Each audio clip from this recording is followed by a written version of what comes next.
Hare Krishna, tudo bem, pessoal? Bem-vindos a mais um videocast do Ramayana aqui no Clube do Dharma. E hoje a gente vai ver o último capítulo do Ramayana. Então a gente acompanhou toda a trajetória aí de Ramachandra em busca de Sita. A gente leu todos os capítulos aqui dessa versão do Ramayana, do Krishna Dharma, cujo link para aquisição está aqui na descrição do vídeo.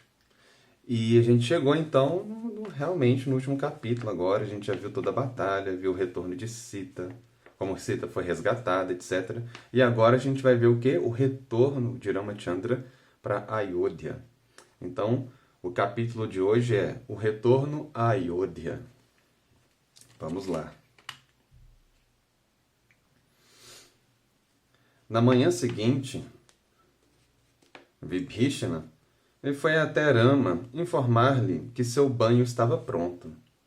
O Rakshasa disse: banhos quentes e frios, bem como todo tipo de cosméticos, ungüentos e perfumes estão prontos e preparamos roupas e guirlandas celestiais. Servas excelentes, bem versadas nas artes da decoração, estão a seu serviço, ó Rama. Rama respondeu que não desejava nenhum tipo de prazer antes de ter visto Bharata. Ele disse a Vibhishana: este príncipe agora está vivendo em austeridade. Ele não se banha em rios frios, ele se banha em rios frios e só come raízes e frutos colhidos na floresta. Como posso aceitar algum luxo? Rama pediu a Vibhishana que encontrasse algum meio pelo qual pudesse retornar rapidamente a Ayodhya. Vibhishana respondeu que a carruagem celestial Pushpaka estava disponível. Ravana roubou de Kuvera essa carruagem, que se move de acordo com a vontade de seus tripulantes. Ela ainda se encontra em Lanka, desejosa de lhe prestar serviço, ó Rama. Vibhishana curvou-se diante de Rama e lhe pediu repetidamente que ficasse um pouco em Lanka e aceitasse sua hospitalidade, mas Rama estava ansioso por partir. Pensou em sua mãe e em Bharata, em como eles certamente desejavam revê-lo. Seu exílio terminara e prometera voltar prontamente. Caso se demorasse ali, eles certamente seriam consumidos pela tristeza e ansiedade. Bharata poderia até mesmo desistir de sua vida. Rama disse: você já me honrou totalmente com seus conselhos e orientações de primeira classe. Você me auxiliou bem no campo de batalha e me sinto profundamente em dívida com você. Agora, entretanto, você deve autorizar minha partida, ó valente Rakshasa. Minha tarefa está terminada e devo retornar rapidamente a Ayodhya. Vibhishana concordou. Sem demora, invocou Pushpaka, que surgiu então do céu. Rama olhou maravilhado para a carruagem que brilhava como ouro e mais se assemelhava a uma mansão incrustada de joias e com incontáveis janelas de treliças douradas e enfeitadas com guirlandas de flores celestiais. Depois de convidar Rama a embarcar, Vibhishana disse: existe algum último serviço que eu possa prestar antes de sua partida? Rama pediu a Rakshasa que concedesse riquezas a todos os macacos. Deles, ouro e joias abundantes para levarem consigo. O rei sempre deve recompensar seu exército. Eles devem ser bem cuidados e receber tudo o que desejam, pois arriscaram suas vidas pelo rei. Vibhishana imediatamente fez arranjos para que riquezas abundantes fossem entregues a todos os macacos, após o que ajudou Rama e Sita a subirem na carruagem. Rama novamente agradeceu ao Rakshasa por seu serviço e um triste Vibhishana observou Rama se preparando para partir. Quando Rama já estava sobre a quadriga celestial prestes a partir, Sugriva se aproximou. Ó Rama, por favor, leve-nos com você, ele implorou. Todos nós, macacos, desejamos vê-lo entronado como imperador. Depois da coroação voltaremos para nossas próprias terras. Rama consentiu com um sorriso. Ele convidou todos os macacos a subirem na carruagem celestial, que era como uma cidade de ouro. Olhando para Vibhishana, acrescentou: você também deve me acompanhar, ó nobre. Com todos os seus parentes e amigos, por favor, suba nessa carruagem e venha para Ayodhya. Uma vez que todos estavam a bordo, o Pushpaka ergueu-se bem alto e voou graciosamente com a imagem do grande cisne à sua frente parecendo puxá-lo. Enquanto voava, Rama apontava para Sita os pontos turísticos abaixo. Mostrou a ela o campo de batalha, contando-lhe como todos os principais Rakshasas haviam sido mortos. Enquanto cruzavam o mar, descreveu como Hanuman havia saltado para Lanka. Quando a carruagem alcançou Kshikindha, Rama a fez parar e disse a Sugriva: desça rapidamente e traga suas esposas e parentes ao macaco. Eles também devem visitar Ayodhya. Com todos os macacos de volta a bordo, a carruagem continuou. Logo sobrevoaram a floresta onde Rama passara seu exílio. Quando eles chegaram ao eremitério de Bharadvaja, Rama desejou se encontrar com Urshi. Ele parou a carruagem e desceu para ver o sábio, curvando-se diante dele. Bharadvaja ofereceu suas bênçãos e informou a Rama que Bharata estava ansioso por vê-lo. O sábio tinha conhecimento de tudo em Ayodhya por informações trazidas por seus discípulos que visitavam a cidade com frequência. Ele disse a Rama que todos esperavam seu retorno a qualquer momento. Rama respondeu: por favor, exercendo seu poder, faça com que todas as árvores ao redor de Ayodhya se encham de frutas celestiais. Serão necessários alimentos em abundância para todos que viajarão para a cidade para minha coroação. Imediatamente, Bharadvaja meditou, e por seu poder místico, todas as árvores em 30 quilômetros ao redor de Ayodhya pesaram com muitas frutas. O sábio disse a Rama: você deve chegar a Ayodhya amanhã, depois de enviar um mensageiro. Rama concordou.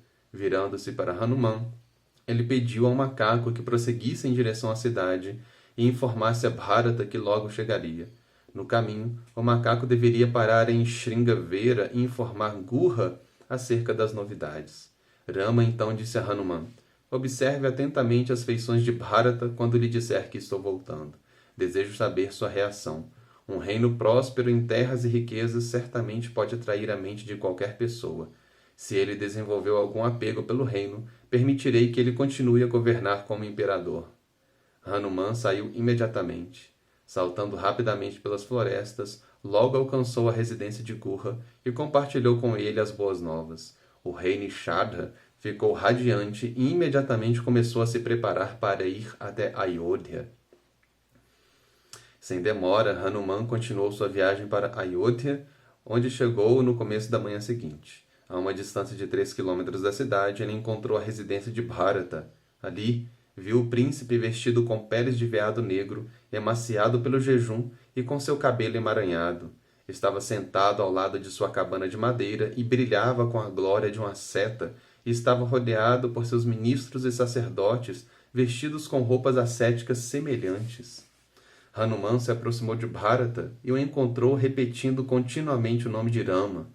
O macaco alongou todo o seu corpo sobre o chão, oferecendo assim suas humildes reverências. Então, de mãos postas, parou diante do príncipe e lhe disse: tendo completado seu exílio e matado Ravana, Rama logo retornará, acompanhado de Sita e Lakshmana. Ele pergunta por seu bem-estar e anseia por se juntar novamente a você. Bharata foi tomado de alegria e desmaiou ao chão. Depois de recuperar a consciência, levantou-se e abraçou Hanuman. O príncipe derramou lágrimas de felicidade e falou com uma voz exuberante: ó macaco, eu não sei se você é um deus, um Urshi ou o quê, mas me trouxe as notícias mais maravilhosas. Eu lhe darei 100.000 vacas e muitas belas donzelas adornadas com ouro e joias. Bharata pediu a Hanuman que lhe contasse por completo todos os acontecimentos envolvendo Rama desde sua partida. E o macaco contou toda a história. Bharata se encantou. Ele disse a Shatrughna para ir à cidade e espalhar a notícia do retorno iminente de Rama. Bharata ordenou que a cidade fosse totalmente decorada com flâmulas e guirlandas e todos deveriam sair às ruas para saudar Rama.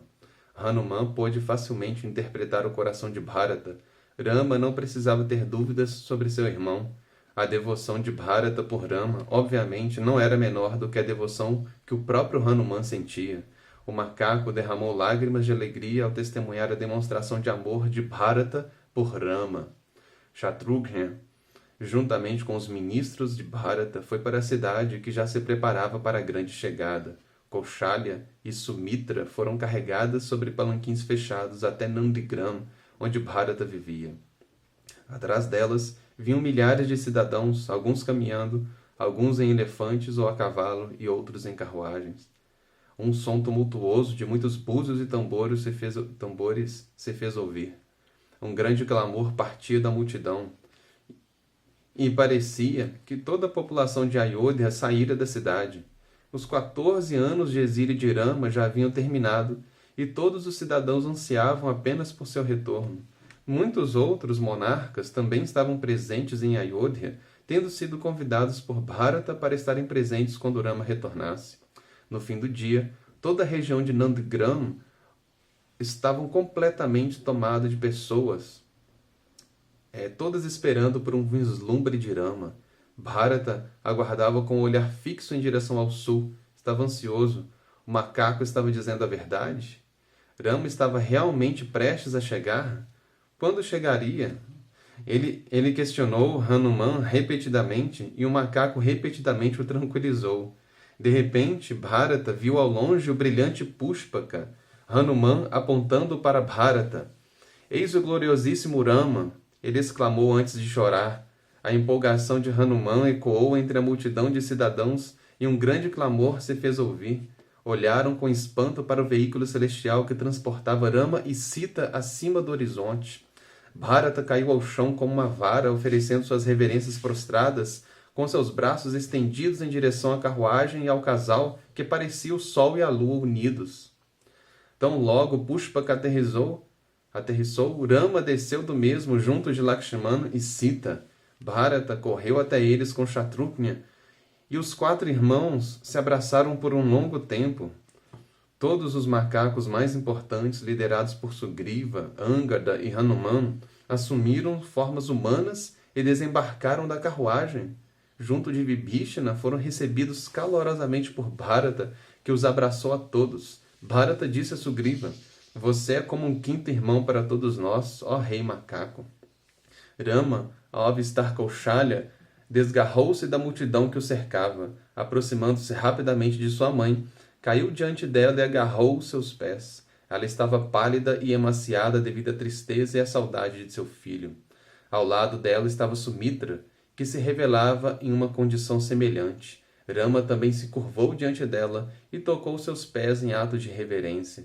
Quando encontraram Rama, o rosto de ambas as senhoras parecia um lótus celestial em plena floração. Rama cumprimentou Keikei e as outras damas reais que ali compareceram. Ele ofereceu sua reverência a Vasishtha e aos Brahmanes, que proferiram hinos auspiciosos dos Vedas. Rama então curvou-se aos pés de seu sogro Janaka, que derramou lágrimas de alegria ao ver que retornara a salvo com Sita. Ao se levantar e olhar ao redor, Rama sorriu para os cidadãos, alegrando suas mentes. Bharata levou até Rama suas sandálias, que haviam sido mantidas no trono de Ayodhya. Depois de colocá-las diante de Rama, ele disse: "Aqui está o reino inteiro, e que eu mantive, porém, em seu nome.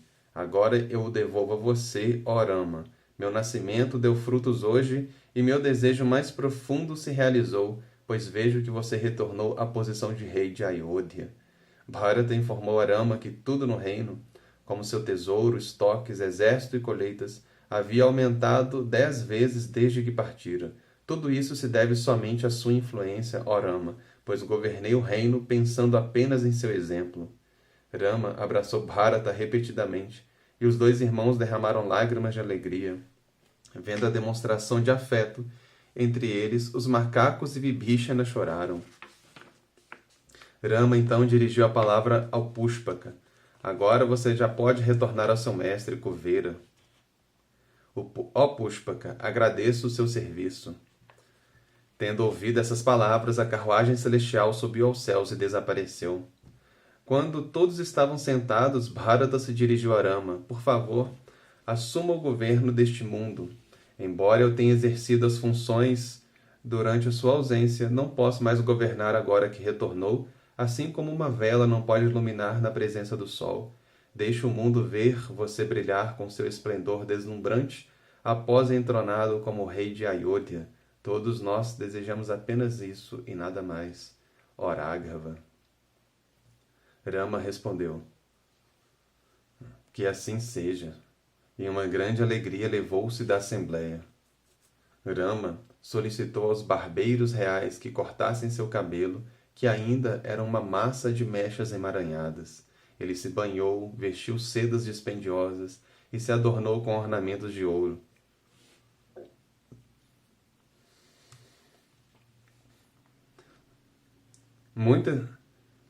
Muitas guirlandas de flores celestiais se dependuravam de seu pescoço e o cobriram com pasta de sândalo de várias cores. As viúvas do imperador da Charata vestiram e decoraram Sita, com sua esplêndida beleza cativava a alma de quem a olhasse. Quando Rama e seus 3 irmãos estavam todos preparados, Bharata convocou Sumantra e a carruagem real. Ele pessoalmente tomou as rédeas, e Rama subiu a bordo com Sita. Enquanto a carruagem avançava em direção à cidade, Lakshmana e Vibhishana abanavam Rama, um de cada lado, com abanos brancos. Shatrughna, por sua vez, segurava a sombrinha real sobre sua cabeça. Centenas de sábios caminharam na frente da carruagem entoando mantras e hinos. Atrás da carruagem veio Sugriva, ainda com aparência humana, montada num grande elefante e seguido por 9.000 outros elefantes carregando outros macacos. A procissão progrediu em grande estilo por Ayodhya, acompanhada pelo soar de incontáveis conchas e a batida de milhares de tambores. Incontáveis cidadãos o seguiam, todos ansiosos para ver a coroação de Rama. As ruas da cidade estavam lindamente decoradas com bandeiras e guirlandas. Das varandas das mansões, mulheres atiravam punhados de pétalas de flores e arroz torrado. Rama olhou para todos e sorriu, erguendo a mão em sinal de bênção. Rama entrou no palácio de seu pai e ordenou que Bharata levasse Sugriva para seu próprio palácio. Bharata deixou Rama para que este pudesse descansar pela noite, após o que começou a providenciar todas as acomodações de que Sugriva necessitaria. Uma vez que Sugriva estava acomodado, Bharata pediu-lhe um favor.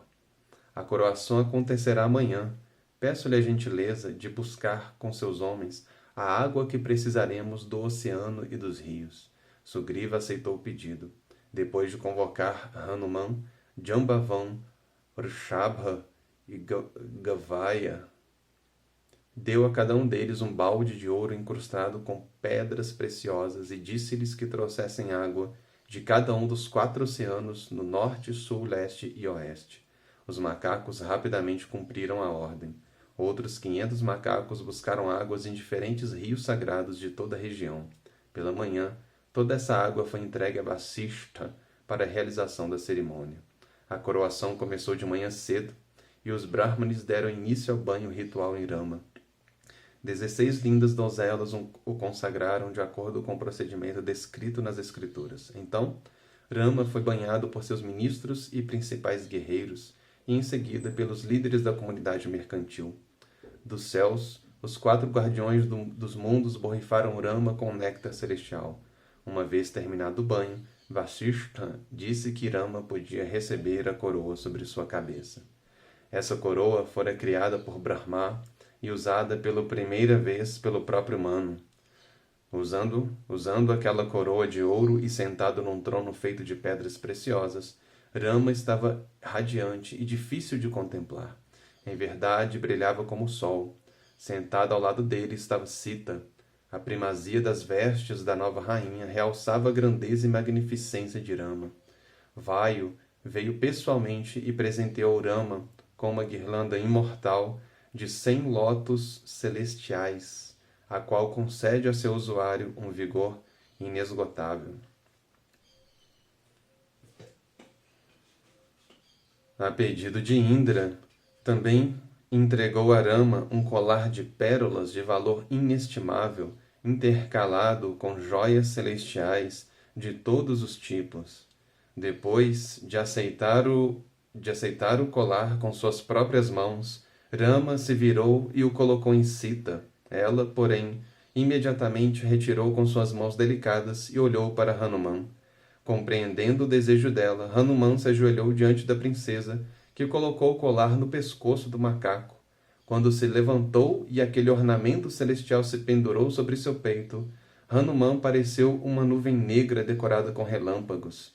Gandharvas cantavam para a dança das apsaras, cujos gestos e movimentos corporais roubavam a mente e eram repletos de significados profundos. A enorme multidão gritava: Vitória a Rama!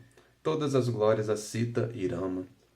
A própria terra parecia se alegrar e produzir legumes, folhas e frutas em grande abundância, bem como flores de perfumes que se espalhavam com a brisa suave. Os deuses encheram a abóbada celeste, e todos os seres divinos experimentaram o mais elevado êxtase ao verem Rama ao lado de Sita. Rama voltou seu olhar para Sita e sorriu.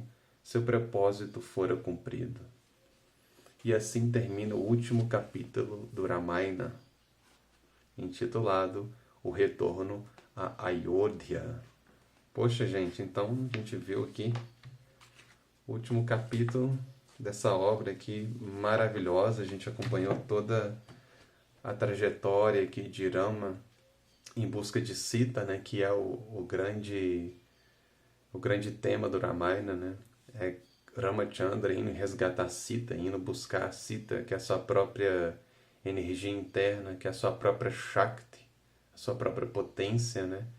E a gente viu como no decorrer desse caminho, Rama ele se depara com várias personalidades, sábios, vários devotos, e é isso que forma o próprio conhecimento espiritual que a gente poderia chamar da teologia, que tem por trás dessa história, dessa narrativa, né?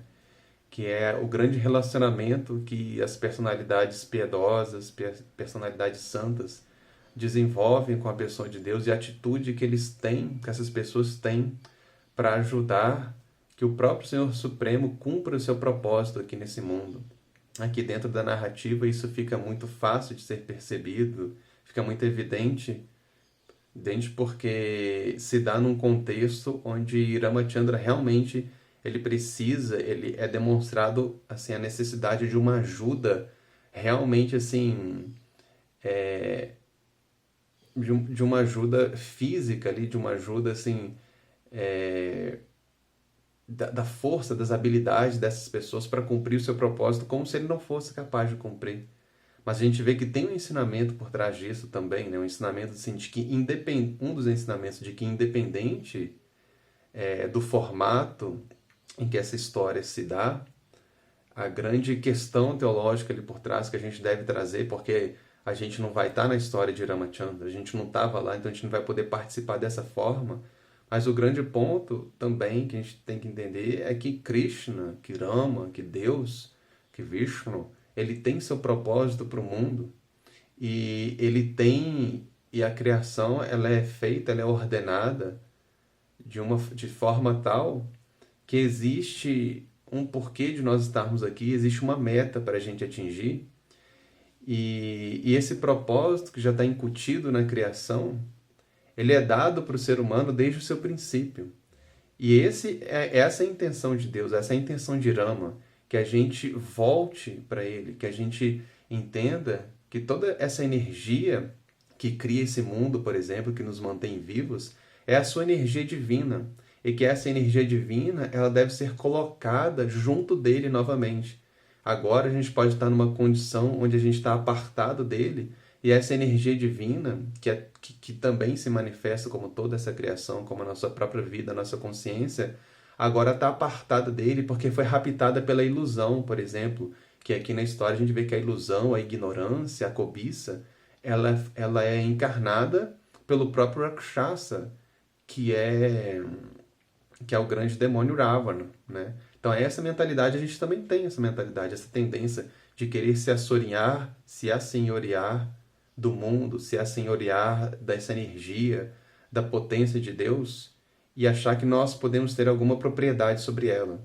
Mas quando a gente entende que ela tem um proprietário original, que é o Senhor Rama, que é o Senhor Krishna, que é Deus, a gente pode entender também que existe um propósito, existe uma maneira apropriada dessa energia estar a serviço de Deus, e como a gente pode, assim como todos aqueles que ajudaram Ramachandra a colocar Sita de novo com Rama, juntar os dois, a gente também pode ajudar a servir Deus dentro do seu propósito para a própria criação. E entender que a gente tem um papel do lado dele também, de ajudar ele nesse sentido. Porque ele está aqui, essa criação existe para a gente poder redescobrir essa nossa posição original ao lado dele.